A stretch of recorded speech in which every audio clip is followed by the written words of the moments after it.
बिस्मिल्लाहिर्रहमानिर्रहीम। अस्सलाम वालेकुम वीवर्स, मैं हूं ज़िया रशीद और आप देख रहे हैं मेरा यूट्यूब चैनल।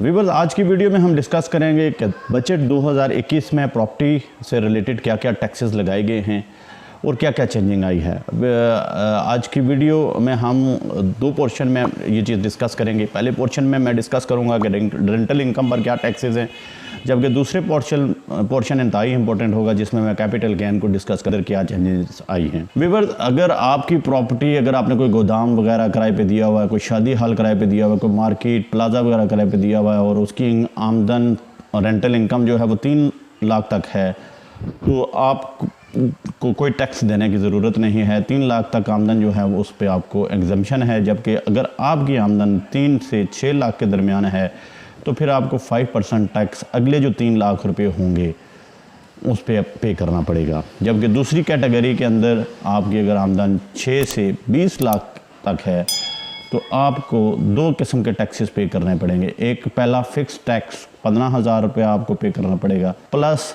6 लाख के ऊपर जो आपकी आमदन में इजाफा हुआ है उसके ऊपर आपको 10% जो है वो टैक्स अदा करना पड़ेगा। अगर आपकी आमदन 20 लाख से ऊपर है तो यहाँ पर गवर्नमेंट ऑफ पाकिस्तान ने यकदम से आपका जो फिक्स टैक्स है उसको बढ़ाकर 1,55,000 रुपये कर दिया है।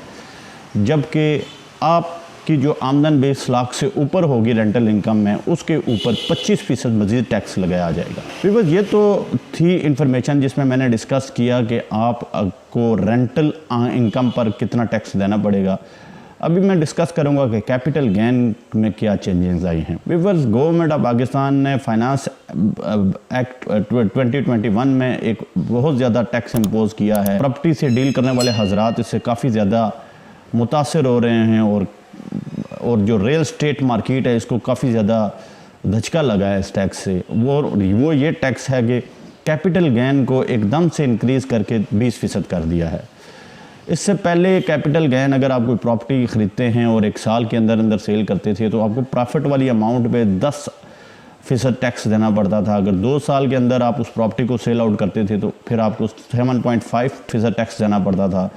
अगर आप तीसरे साल उस प्रॉपर्टी को सेल आउट करते थे तो 5% आपको प्रॉफिट के ऊपर टैक्स देना पड़ता था। और ऑनवर्ड अगर आप 3 साल के बाद उस प्रॉपर्टी को सेल आउट करते थे तो फिर आपको उस टैक्स पे छूट होती थी। लेकिन फाइनेंस एक्ट के मौजूदा बिल में इस चीज़ को ख़त्म कर दिया गया है और अब अगर आप कोई भी प्रॉपर्टी ख़रीद रहे हैं और उसको सेल आउट कर रहे हैं तो आपको प्रॉफिट के ऊपर 20% जो है वो टैक्स अदा करना पड़ेगा, जिससे मार्केट में काफ़ी ज़्यादा जो है वो मायूसी फैली है। लोग जो हैं वो अब प्रॉपर्टी में इन्वेस्ट करने से कतरा रहे हैं, स्पेशली जो ओवरसीज़ इन्वेस्टर हैं जो फॉरेन रेमिटेंस बेचते थे और प्रॉपर्टी में इन्वेस्ट करते थे, उनको भी काफ़ी ज़्यादा सेटबैक हुआ है और लोग जो है वो अब मज़ीद प्रॉपर्टी में इन्वेस्ट नहीं कर रहे। और इसी वजह से प्रॉपर्टी से रिलेटेड हजरात जो हैं, रियल स्टेट से रिलेटेड हजरात और बड़े पैमाने पर जो ये लोग काम कर रहे हैं वो गवर्नमेंट ऑफ पाकिस्तान से नेगोशिएशन कर रहे हैं और एहतजाज की भी वो कॉल देने की बातें कर रहे हैं ताकि इस टैक्स को जो है वो कम किया जाए या फिर इसको पिछले सालों की तरह उसी तरह बहाल रखा जाए।